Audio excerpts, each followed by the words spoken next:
কিভাবে একটা converter test করা হয়। আমরা এই একটা কনভার্টার লাগিয়েছি, কনভার্টারের মধ্যে যখন আমরা পাওয়ারের সুইচটা অন করব তখন পাওয়ারের লাইটটা জ্বলবে, ঠিক আছে।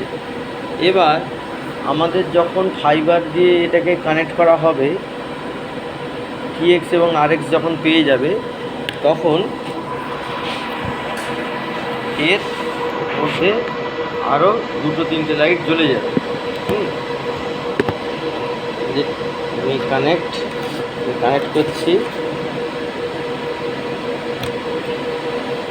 এই যে আমাদের কানেক্ট করার পর দুটো লাইট এখানে জ্বলেছে। অ্যাকচুয়ালি তিনটে লাইট জ্বলার কথা, কিছু কিছু কনভার্টারের ক্ষেত্রে দুটো লাইটে জ্বলে।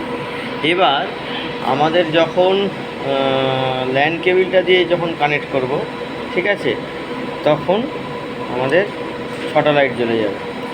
তার মানেটা হচ্ছে যদি আপনাদের 3টে লাইট জ্বলে, তার মানেটা হচ্ছে যে ল্যান কেবিলের সঙ্গে যে কানেকশান আছে রাউটারের, সে তার প্রবলেম আছে। আর যখন 6টা লাইট জ্বলছে মানে হচ্ছে আমাদের কানেকশান ঠিক আছে। এই রকমভাবেই এর প্রবলেমগুলো বুঝতে পারা যাবে।